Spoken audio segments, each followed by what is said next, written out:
Bonjour à tous, vous écoutez l'Europe en 43 minutes, animée par la Maison de l'Europe de Tours Centre-Val de Loire, Centre Europe Direct. Aujourd'hui, j'ai le grand plaisir d'accueillir Adina Revol, chef de presse et porte-parole de la représentation en France de la Commission européenne, qui va nous parler du programme européen Repower EU. Bonjour Adina. Bonjour Astrid, merci pour l'invitation. Merci beaucoup d'être avec nous aujourd'hui. Alors Adina, est-ce que dans un premier temps, vous pouvez nous dire qu'est-ce que c'est que Repower EU et dans quel contexte il est né ? Repower EU, c'est le plan européen pour rompre avec la dépendance au gaz russe. Nous avons vu que à partir du mois de mars 2022, Vladimir Poutine a commencé à faire un usage politique de l'arme énergétique, notamment gazière, et l'Union européenne, il faut le reconnaître, était fortement dépendante des importations de gaz russe. Nous importions 50% de notre gaz et certains États étaient même très très dépendants envers ces importations-là. Et donc, ce qui s'est passé, c'est que Vladimir Poutine a commencé à utiliser des prétextes comme le paiement du contrat gazier en roubles pour couper l'approvisionnement gazier d'un certain nombre d'États qui étaient, eux, très dépendants, par exemple la Bulgarie, la Pologne. Et à partir de ce moment-là, donc d'ailleurs, c'était un moment important sous la présidence française du Conseil de l'Union européenne l'année dernière, au sommet de Versailles, au mois de mars, l'Union européenne a pris une décision historique, celle de découpler ces importations énergétiques de la Russie, puisque la Russie a montré qu'elle n'était pas un partenaire énergique fiable. Et donc un plan qui s'appelle Repower EU a été monté d'abord en mars et ensuite clarifié au mois de mai 2022 avec 3 piliers. Tout d'abord, le premier pilier, c'est la diversification gazière. Donc il faut chercher des nouvelles sources, notamment du gaz naturel liquéfié aux États-Unis, du gaz de pipeline, de gazoduc en Norvège, donc des partenaires pour l'Union européenne qui partagent nos valeurs, donc des partenaires fiables. Et après, nous avons aussi mis en place 2 autres piliers qui sont très importants. C'est la promotion massive de renouvelables dans l'Union européenne. Et il faut savoir qu'à l'horizon 2030, nous avons proposer une cible ambitieuse, ça veut dire que 45% de la consommation devrait provenir de renouvelables. Donc typiquement, le paysage gazier, le paysage énergétique sera complètement différent à l'horizon 2030, avec des initiatives très, très claires, comme une stratégie solaire, avec des toits sur les panneaux, des panneaux sur les toits européens. Et puis, enfin, une proposition aussi très concrète, un autre pilier très concret, c'est renforcer l'efficacité énergétique, notamment de nos bâtiments. Parce qu'aujourd'hui, on passe tous dans les rues, on voit que certains bâtiments sont surtout très mal en point de vue énergétique. Et donc, cette ambition-là va être fortement augmentée puisque nous visons de refaire à l'horizon 2030 35 millions de bâtiments dans l'Union européenne et donc avec aussi en priorité des financements en provenance par exemple du plan de relance européen. Donc c'est ça le plan Repower EU, c'est d'abord un objectif, celui de rompre avec la dépendance au gaz russe et après c'est une méthode avec 3 piliers. Donc, on diversifie les importations gazières, puisqu'en Europe, on a une production gazière qui reste assez faible. Donc, on diversifie, on augmente le renouvelable et par là même, on baisse, on décarbonise aussi notre économie. Et puis, on isole nos bâtiments, notamment, et quand on isole nos bâtiments, on fait marcher aussi notre économie locale. Donc, en gros, c'est un objectif et une méthode avec 3 piliers. Alors, est-ce que l'Union européenne avait senti venir cette crise ou pas du tout ? Oui, vous avez raison de me poser cette question parce que certains observateurs ont pu parler dès le début justement d'un manque de préparation de l'Union européenne, aussi d'une naïveté de l'Union européenne ou de certains de ses États membres. En réalité, l'Union européenne a déjà vécu des crises gazières en 2006, en en 2009. À partir de là, les États ont pris une décision historique, celle de donner à l'Union européenne un budget pour interconnecter l'Europe. Alors, ça veut dire quoi, interconnecter l'Europe? Ça veut dire que le gaz, par exemple, qui arrive des États-Unis dans un terminal GNL au Portugal, puisse, par le réseau d'interconnexion, puisse arriver, par exemple, en Autriche ou même plus loin, en Hongrie, par exemple. En GNL, gaz naturel liquéfié. Voilà, on parle beaucoup il y a beaucoup d'acronymes dans le monde de l'énergie. Le GNL, donc gaz naturel liquéfié, qui est sur le marché mondial. En fait, il y a les États-Unis qui en produisent. Il y a le Canada aussi qui produit du gaz naturel liquéfié. Il y a l'Australie. Donc, il y a beaucoup de producteurs. Le Qatar aussi. Enfin, il y a une multitude de producteurs sur ce marché mondial. Et donc, ça permet d'avoir une liquidité et de pouvoir aussi jouer sur la diversification parce que c'est un élément important de notre stratégie.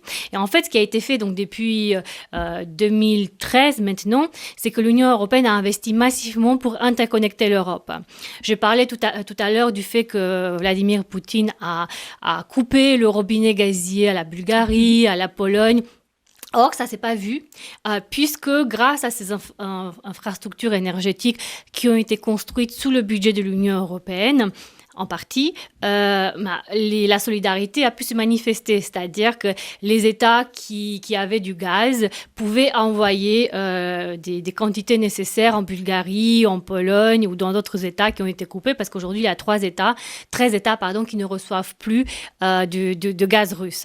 Et par rapport à ça, en fait, ce qui est important de montrer, c'est que ces gazoducs ont permis vraiment la solidarité. Parce que si on regarde par le passé, lors de la crise de 2009, tout le monde a vécu un peu la crise de 2009, la crise gazière entre la Russie et l'Ukraine. La solidarité n'a pas pu se manifester. Et lors justement de la crise, cette crise-là en 2022, la solidarité a pu se manifester. L'Europe en 43 minutes sur RCF Touraine. L'Europe en 43 minutes avec Adina Révol, chef de presse et porte-parole de la représentation en France de la Commission européenne. Aujourd'hui, vous nous parlez du plan REPowerEU. Donc, justement, qu'est-ce que l'UE, concrètement, l'Union européenne, a fait pour gérer la crise énergétique qui a frappé l'Union européenne? On avait vu qu'elle avait un petit peu anticipé et que depuis 2013, notamment, il y avait pas mal de choses, de l'interconnexion qui s'était faite au niveau des États. Mais qu'est-ce qu'elle a fait une fois que la crise est arrivée en 2022? Qu'est-ce qu'elle a fait? Quels ont été les éléments concrets? Oui, la crise engendrée par l'invasion de l'Ukraine, en fait, a été un facteur supplémentaire à la crise énergétique qui préexistait suite à la reprise liée à la pandémie sur les marchés mondiaux. Donc, l'Union européenne a pris très rapidement des mesures dès le mois d'octobre 2021 pour que les prix de l'énergie qui avaient considérablement augmenté ne se répercutent pas sur les consommateurs finaux. Alors, il faut savoir que l'Union européenne n'a pas toutes les compétences pour aider directement les citoyens sur la facture énergétique. Ceci est une compétence nationale, mais l'Union européenne a la compétence réglementaire, c'est-à-dire qu'elle fixe un certain nombre de règles. Ce n'est pas l'Union européenne, la Commission qui décide, c'est-à-dire que c'est la Commission qui propose, ensuite c'est les États et le Parlement qui disposent. Donc les citoyens et les États, le Parlement, ce sont les citoyens. Exactement, les citoyens qui sont comme vous et moi, qui sommes représentés au Parlement européen avec les députés. Et donc, l'Union européenne peut prendre des mesures réglementaires, c'est-à-dire donner la possibilité aux États d'accompagner les citoyens, notamment par exemple avec des chèques énergie, ce qui a été fait en France par exemple, ou avec la possibilité de réglementer le prix final de gaz ou d'électricité que paye le consommateur, ce qui a été fait aussi en France. Et puis après, nous avons aussi pris des mesures réglementaires pour permettre aux États d'aider, grâce aux aides d'État, les entreprises, notamment les PME, donc les petites et moyennes entreprises, et aussi les entreprises énergo-intensives, donc celles qui consommaient beaucoup d'énergie, qui avaient le plus besoin. Après, il y a aussi un autre pan de cette crise, c'est-à-dire qu'il y avait certains producteurs qui se faisaient beaucoup d'argent. Et donc, l'Union européenne a aussi pris une mesure de solidarité, c'est-à-dire que nous avons mis un cap en termes de prix. Et à partir de ce cap-là, tout ce qui allait au-dessus allait aux États, et les États allaient le partager avec les citoyens et avec les petites et moyennes entreprises et aussi les énergies énergo-intensives. C'est une façon un peu indirecte finalement de réglementer ou de régulariser les super profits. Exact. Nous avons, c'est une mesure temporaire, et nous avons redistribué en fait des super profits, des profits temporaires en tout cas qui étaient très importants à l'époque, et donc pour aider les États à mieux faire face aux conséquences de la crise énergétique, parce qu'il faut savoir que ces mesures ont été prises en septembre 2022, donc au moment où le kilowattheure était au plus haut sur les marchés. Aujourd'hui, les prix ont considérablement baissé, sont au niveau le plus faible depuis 2021, mais malgré tout, on a un différentiel, par exemple, si on compare avec les États-Unis, qui reste assez important. Et puis ensuite, on a aussi pris des mesures à l'automne 2022 en termes de baisse de la demande. Il faut savoir que vous et moi, on est finalement acteurs aussi de cette capacité, de cette résilience du système énergétique européen. C'est-à-dire qu'on peut baisser notre demande avec, par exemple, augmenter diminuer le chauffage ou augmenter la clim en été. Et tout ça, en fait, ça peut baisser considérablement la demande. Après, bien sûr, il y a eu un certain nombre des mesures qui ont été mises en place au niveau de l'industrie, et nous avons donc baissé la consommation de gaz naturel de 20,1% dans l'Union européenne, ce qui est assez considérable. Et ceci a aussi participé à la sécurité énergétique pendant l'hiver, donc on n'a pas de coupures, et aussi à faire baisser les prix puisqu'il n'y a plus de surenchère au niveau des prix. Donc voilà, ça, ce sont des mesures assez phares prises par l'Union européenne.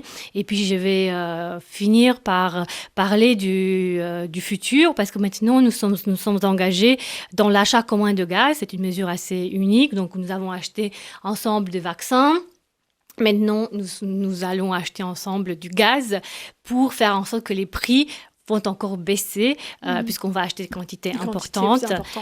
Et on va aussi proposer des conditions réglementaires intéressantes à nos partenaires fiables, donc notamment les États-Unis, la Norvège. Il y a eu d'ailleurs des visites de la présidente de la Commission européenne, Ursula von der Leyen, en Norvège, aux États-Unis, justement pour discuter de ces dossiers-là, et pas que. Et au niveau de la Commission, c'est le vice-président Šefčovič, qui est slovaque et qui est en charge justement de ce dossier très important. Alors, justement, vous avez parlé tout à l'heure, Adina, que certains États membres de l'Union européenne étaient très dépendants du gaz russe au début de la crise énergétique.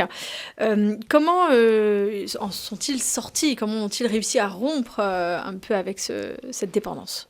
En effet, en France, par exemple, la France est à 17% de dépendance envers le gaz russe, c'est faible. Après, il y a d'autres États qui ont une dépendance forte. Il y a l'Allemagne, par exemple, qui avait en termes de volume aussi la dépendance la plus forte.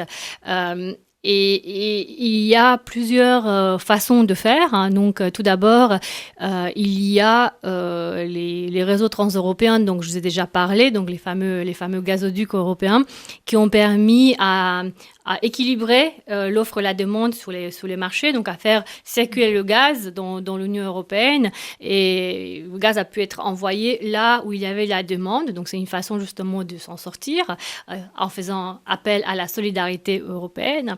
L'autre façon, c'était d'accélérer dans les renouvelables. Certains États l'ont fait. Et puis, il y a certains États aujourd'hui qui peuvent fonctionner sur une seule journée. C'est le cas du Portugal, par exemple, qu'avec de renouvelables.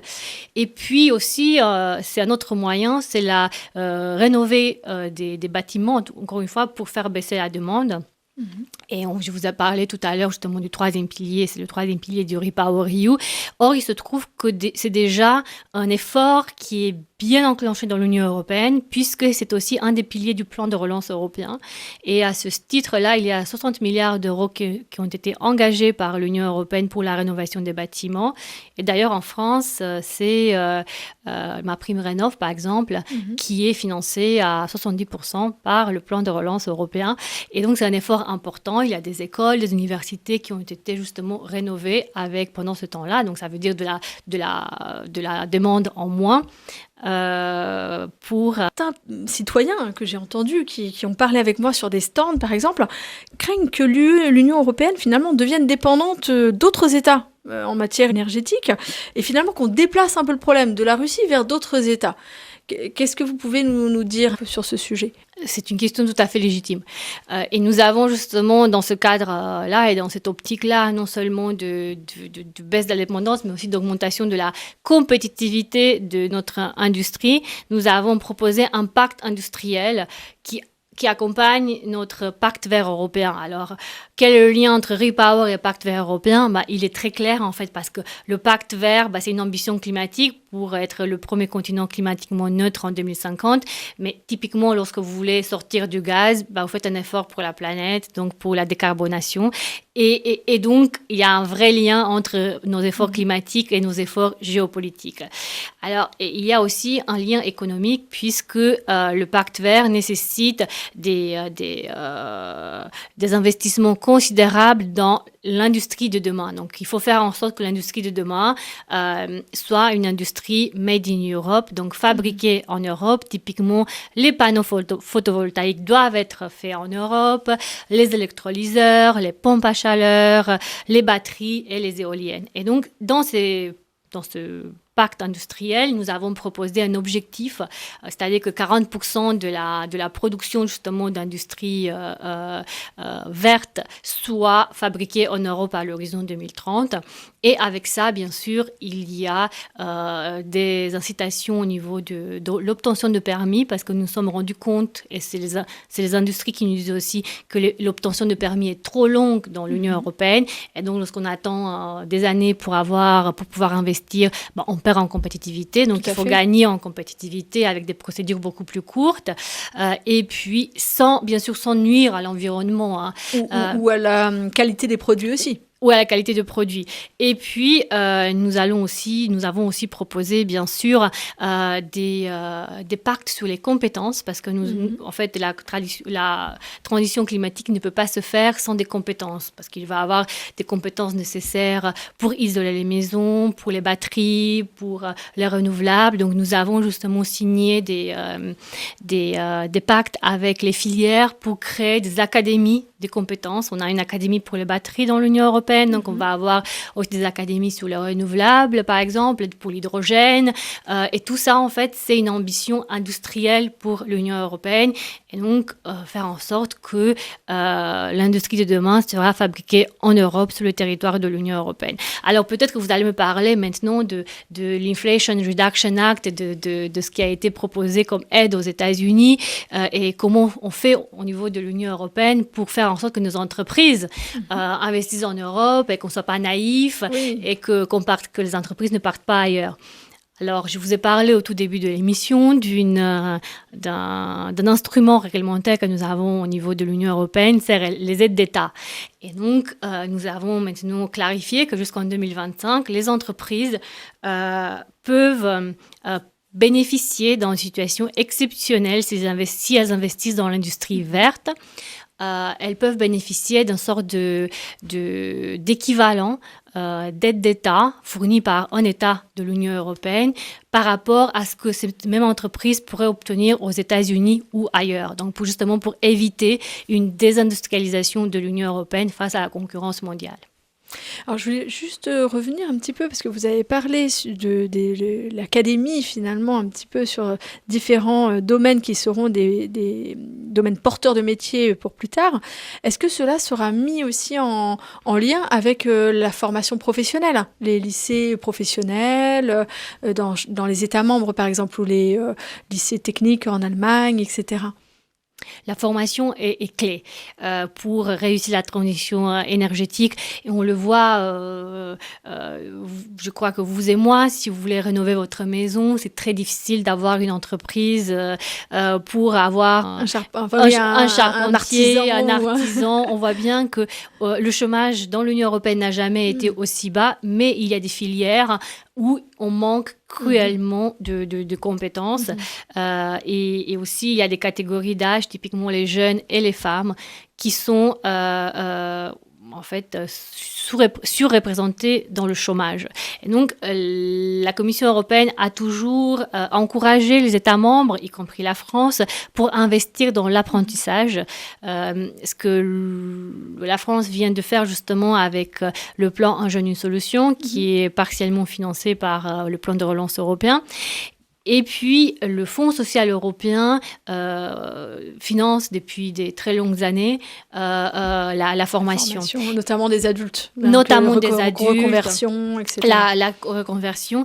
Et d'ailleurs, cette année, 2023, c'est l'année européenne de compétences. Tout à fait. Et dans ce cadre-là, justement, des mesures européennes supplémentaires vont être prises pour encourager la formation et la montée en compétences de différentes catégories d'âge. J'ai parlé des jeunes, des femmes qui effectivement aujourd'hui sont plus représentées dans le chômage que d'autres. Votre émission sur l'Europe, c'est l'Europe en 43 minutes sur RCF. Alors, vous nous avez parlé du plan REPowerEU, des 3 piliers, mais est-ce que vous pouvez nous en dire un petit peu plus sur ces piliers du plan de REPowerEU, s'il vous plaît. Et c'est peut-être d'approfondir un petit peu la diversification. Alors, vous avez dit les acteurs, ceux qui partagent les mêmes valeurs que nous. Est-ce qu'on va juste aller chercher notre énergie dans les démocraties occidentales ? Il y a d'autres fournisseurs, vous nous en avez parlé. Comment ça se passe un petit peu au niveau européen ?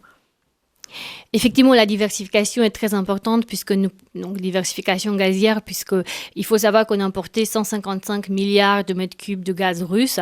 Donc, l'année dernière, nous avons produit un record de renouvelables, mais nous avons remplacé que 3 milliards de mètres cubes par de renouvelables dans l'Union européenne. Donc, à court terme, la diversification gazière, c'est les clés pour assurer notre sécurité énergétique et aussi des prix intéressants pour nous, entreprises et consommateurs. Et donc, un effort très important a été lancé dès janvier 2022, en fait, pour diversifier au maximum notre importation gazière.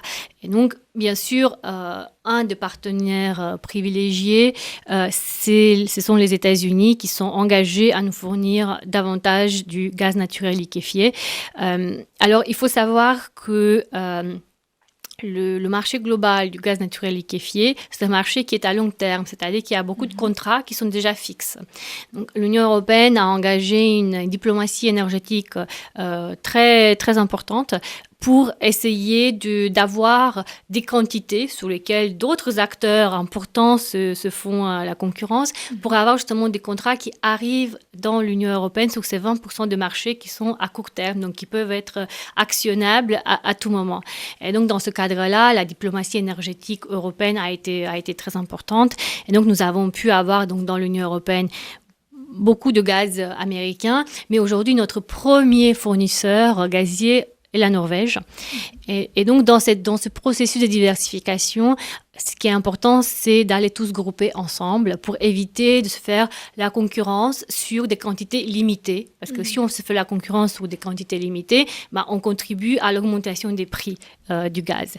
Et donc, d'où la proposition de la Commission européenne d'acheter ensemble 15% de notre consommation gazière. C'est environ 35 milliards de mètres cubes. Et c'est aujourd'hui la nouvelle mission de la Commission européenne pour réussir cet achat gazier commun qui passe justement d'abord par une agrégation de la demande et ensuite par une négociation avec des partenaires. Je parlais tout à l'heure de la Norvège, du Canada, Canada, des États-Unis, de l'Australie. Donc, ce sera vraiment une négociation importante à mener pour obtenir les meilleurs prix pour des quantités qui restent importantes. Et donc, on essaye de refaire le succès des vaccins. Donc, on agit ensemble en tant qu'Européens pour acheter le gaz sur le marché mondial.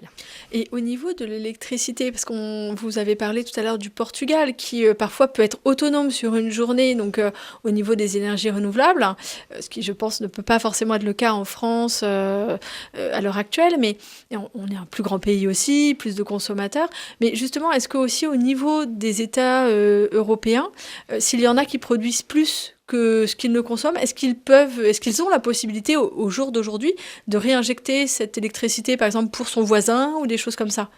Oui, tout à fait. Cela passe justement par ces fameuses interconnexions dont je vous ai parlé tout à l'heure.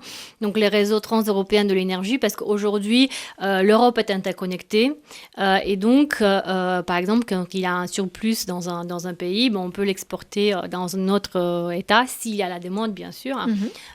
Et je vais vous donner l'exemple du Portugal, mais par exemple, l'Espagne et la France, par exemple, le pic de la consommation n'est pas à la même heure. Donc, il y a des moments où, justement, dans la journée, où l'Espagne donne de l'énergie à la France et d'autres moments où c'est la France qui donne de l'énergie à l'Espagne, puisque les pics sont complémentaires. Donc, du coup, c'est un bon exemple de gagnant-gagnant en termes d'optimisation de la demande, parce que c'est ça aussi l'intérêt d'un réseau européen, c'est d'optimiser la demande. Et lorsqu'on dit optimisation de la demande, on optimise les coûts aussi. Et in fine, pour les consommateurs, c'est bien, et pour la planète aussi, parce que là, on est dans le cadre de le plan européen pour réénergiser un peu l'Union européenne. Alors, Adina, donc, on était parti un petit peu sur le plan REPowerEU et ses 4 piliers. Vous nous avez parlé de la diversification.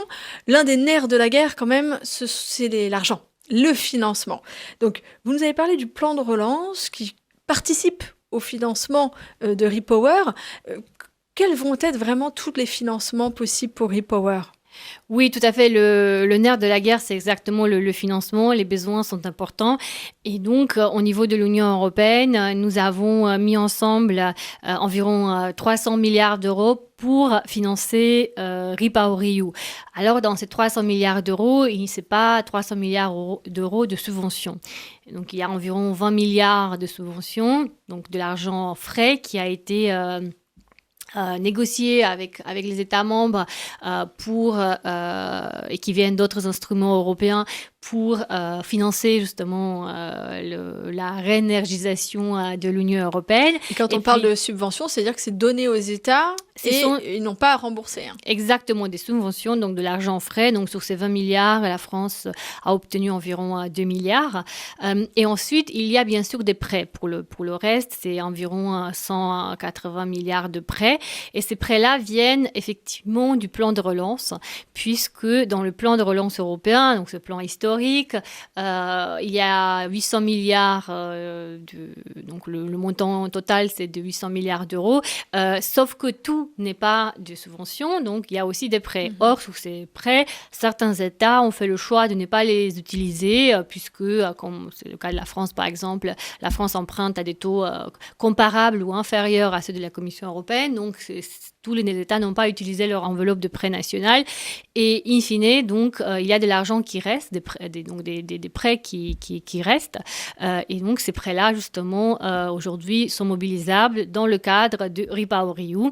Et les États membres travaillent justement pour présenter un supplément de leur plan de relance national appelé REPowerEU, donc un chapitre REPowerEU où ils proposent des actions selon les 3 piliers que j'ai mentionnés, donc diversification, renouvelable et puis efficacité énergétique.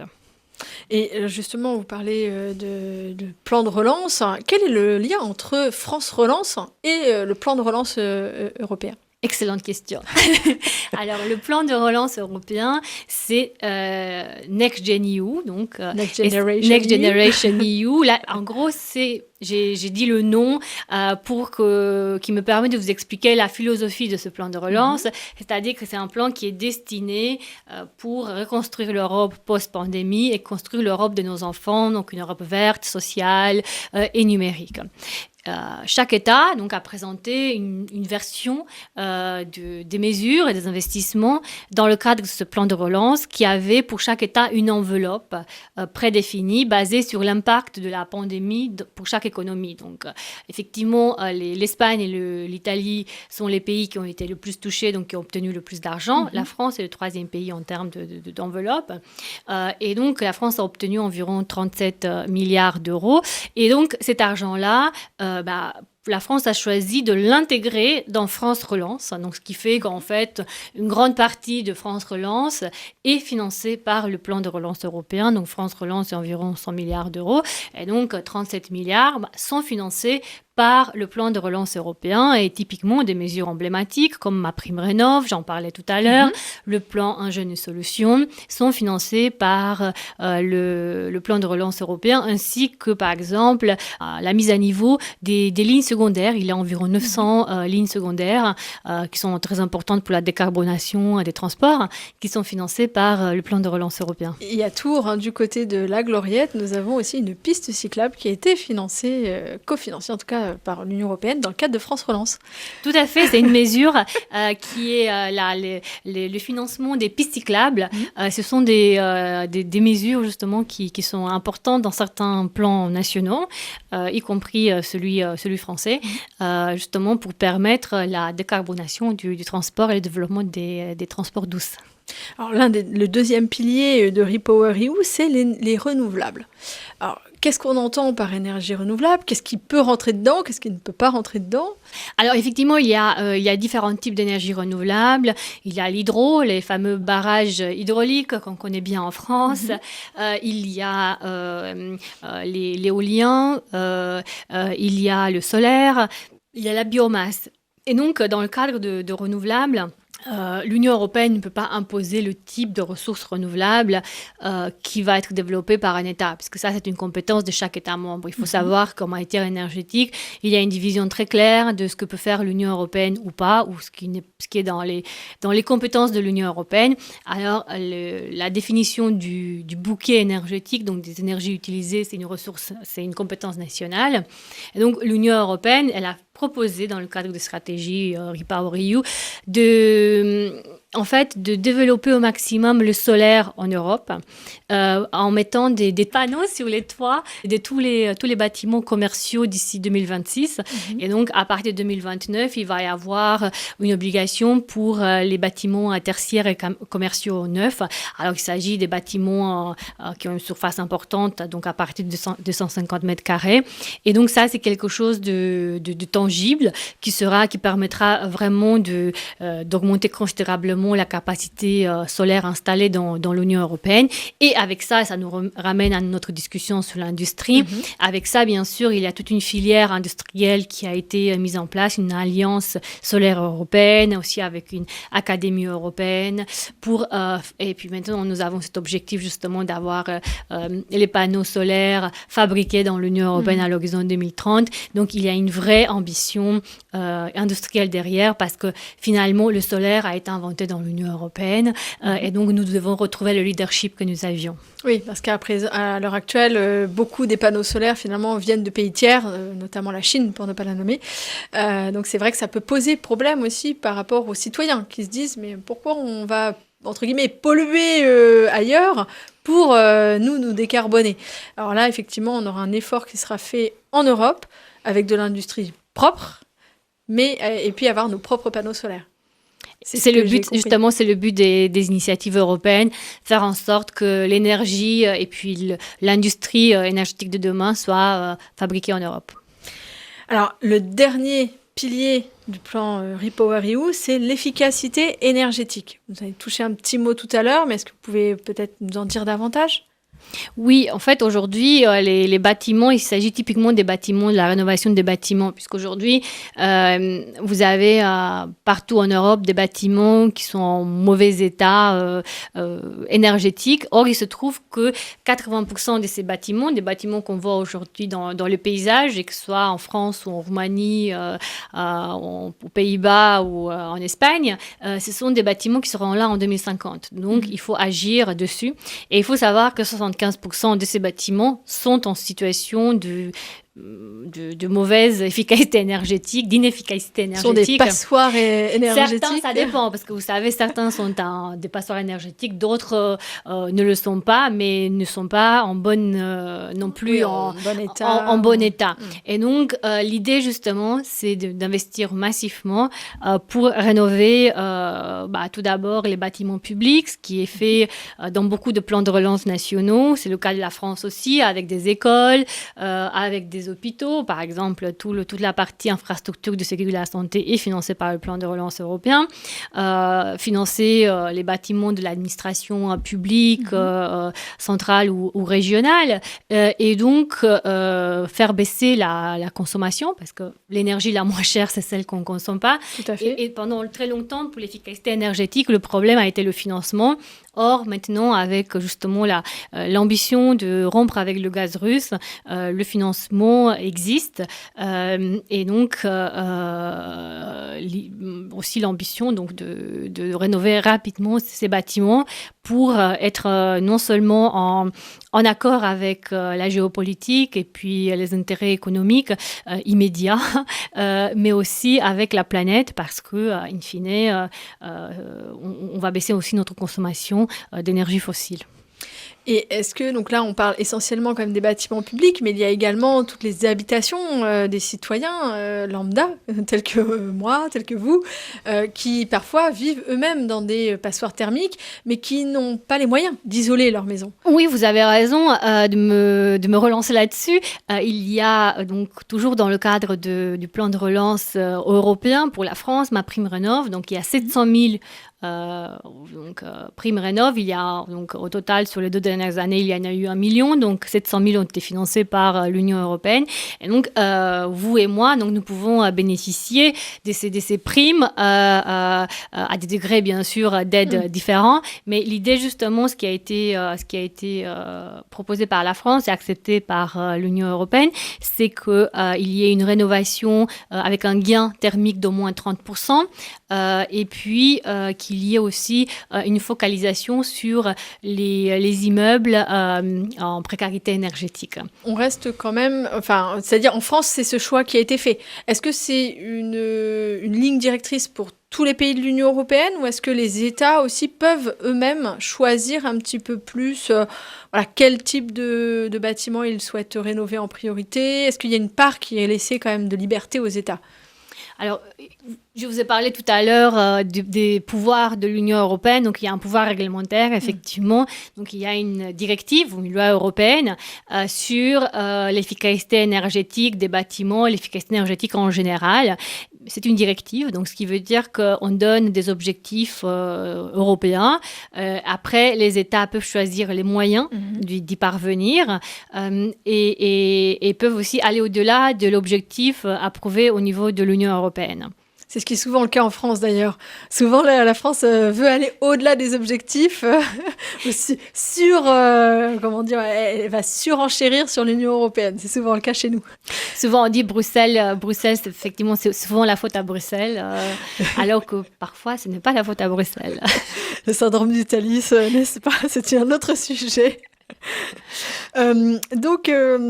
Juste pour conclure, on a ce plan. Quand est-ce qu'il va se terminer? Est-ce qu'il a une durée déterminée? Est-ce qu'il est appelé à être prolongé sur des décennies? Alors, on est allé très vite, il faut savoir, au sommet de Versailles. L'ambition était de sortir en fin 2022, sortir de 2/3 de la dépendance envers le gaz russe, et le dernier tiers il était prévu pour 2027. Or, il se trouve que Vladimir Poutine nous a bien aidés, entre guillemets. Bien sûr, c'est de l'ironie. Et donc, on a réussi à nous à nous découpler presque du gaz russe. Maintenant, on doit aller bien sûr très vite. Il faut continuer ce découplage avec les achats communs. Gaziers, aussi avec avec le respect de nos ambitions pour les renouvelables, donc avec cet effort solaire, avec des parcs éoliens en haute mer. Je sais qu'en France, c'est quelque chose qui est beaucoup remis en question, mais il y a d'autres États qui ont fait le choix de développer ces parcs éoliens en haute mer, baisser la demande, et donc voilà, c'est un projet en fait européen qui est amené à se faire assez vite. Merci beaucoup Adina Révol. C'était l'Europe en 43 minutes, animée par la Maison de l'Europe de Tours, Centre Val de Loire, Centre Europe Direct. À bientôt. À bientôt et merci pour l'invitation.